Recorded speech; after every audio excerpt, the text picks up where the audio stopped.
আসসালামু আলাইকুম। জাতীয় পার্টির জন্য আসলে আফসোস হয়, দুঃখ হয়। যেই দলটা একটা সময় ক্ষমতায় ছিল, যেই দলটা বাংলাদেশকে একটা সময় দীর্ঘ ৮ বছর শাসন করেছে, সেই দলটা আজকে ধ্বংসের দ্বার প্রান্তে। আর এই ধ্বংস করেছে কি? এই কোশ্চেনটা যদি আপনাকে করা হয়, সেক্ষেত্রে আপনার মাথায় সর্বপ্রথম প্রশ্ন আসবে, যেটা কি শেখ হাসিনা ধ্বংস করেছে? আমি আপনাকে বলবো না, এটা শেখ হাসিনা ধ্বংস করে না। এই যে শেখ হাসিনা গতকালকের একটা ফোন রেকর্ডে ফাঁস হয় যে জাতীয় পার্টি সেগুলো হলো অনেক উনি নাকি না না ওই যে জাতীয় জিন্নালাস পার্টির আমি বর্তমান বলে দিচ্ছি। পরিস্থিতি আসলে এরকম। কিন্তু জাতীয় পার্টিটাকে ধ্বংস করছে। আপনাকে যদি জাতীয় পার্টির ইতিহাস বলি, আপনি তাজ্জব হয়ে যাবেন। আপনারা চিন্তাও করতে পারবেন। অনেকেই জানেন কে ধ্বংস করেছে, কিন্তু অনেকেই যাদের জাতীয় পার্টি সম্পর্কে সাধারণ ধারণা নাই, তারা চিন্তাও করতে পারবেন না যে আসলে এই ব্যক্তি কিভাবে জাতীয় পার্টিকে ধ্বংস করতে পারে। আমরা তো ভাবছিলাম এ আমাদের প্রিয় একজন আস্থাভাজন মানুষ। চলুন, ভিডিওটা শেষ না করে কেউ মন্তব্য দিবেন না, ভিডিওটা শুরু করি। 1982 সালের 24শে মার্চ হোসেন মোহাম্মদের এরশাদের হাত ধরে গণ অভ্যুত্থানের মাধ্যমে এরশাদ ক্ষমতা গ্রহণ করেন এবং 1986 সালে জাতীয় পার্টি সরকার গঠন করেন এবং 1988 সালেও সংখ্যাগরিষ্ঠতার সাথে আবারও নির্বাচিত হয় জাতীয় পার্টি এবং জাতীয় পার্টির অধ্যায় শেষ হয় 1990 সালের 6 ডিসেম্বর গণ অভ্যুত্থানের মাধ্যমে। এরপর থেকে আস্তে আস্তে জাতীয় পার্টির ভিতরে ভাঙন শুরু হয়। আর সেই ভাঙনের নেতৃত্ব দিয়েছেন হোসেন মোহাম্মদের স্ত্রী রওশন এরশাদ।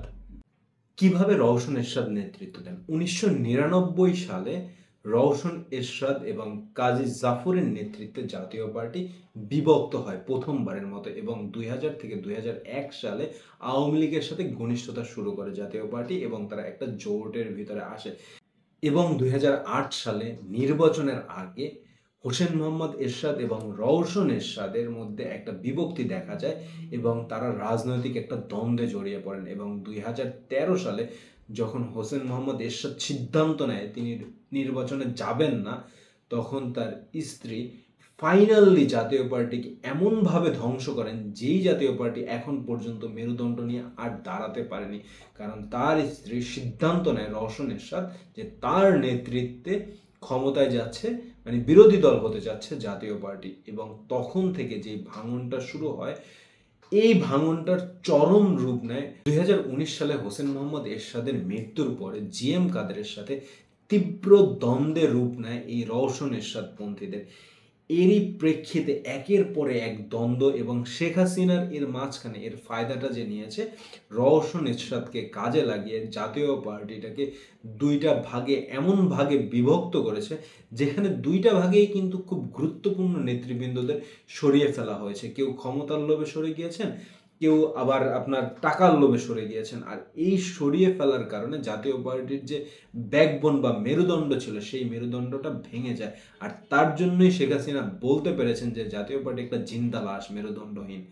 আর এই ভেঙে যাওয়ার কারণে এখন পর্যন্ত সুগঠিত হতে পারেনি এবং দলের বিভিন্ন সময় বিভিন্ন সিদ্ধান্তের কারণে যেই সিদ্ধান্তগুলো দলকে একত্রিত জোটবদ্ধ রাখার জায়গায় দলকে বিচ্ছিন্ন করার কাজ করেছে, সেই বিক্ষিপ্ত সিদ্ধান্তের মধ্যে ছিল 2024-এর নির্বাচনে অংশগ্রহণে আসন নিয়ে যে একটা ভাগাভাগি ছিল আওয়ামী লীগ এবং জাতীয় পার্টির মাঝখানে।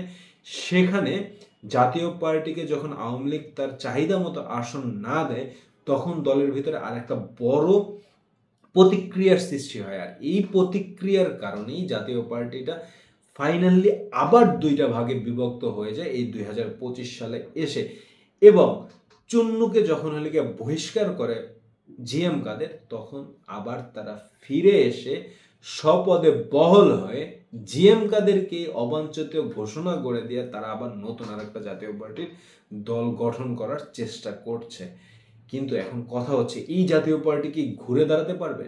আপনার কি মনে হয়? হ্যাঁ, অবশ্যই যে কোনো দলের ভাঙন গড়ন থাকেই, কিন্তু তাদের ঘুরে দাঁড়াতে হলে একজন শক্ত নেতৃত্বের দরকার, যেই নেতৃত্ব দলকে সুগঠিত করবে এবং তাদের যে সিদ্ধান্তের ভুল ছিল সেই সিদ্ধান্তগুলো মানুষের কাছে যেভাবে তারা ক্ষমা চেয়েছে, এইভাবে ক্ষমা চেয়ে যদি আবার সঠিক রাজনীতির ধারায় ফিরে এসে যদি প্রত্যাবর্তন করে, অবশ্যই জাতীয় পার্টি কোনো এক সময় হলেও একটা স্ট্রং দল হিসেবে সুগঠিত হতে পারবে।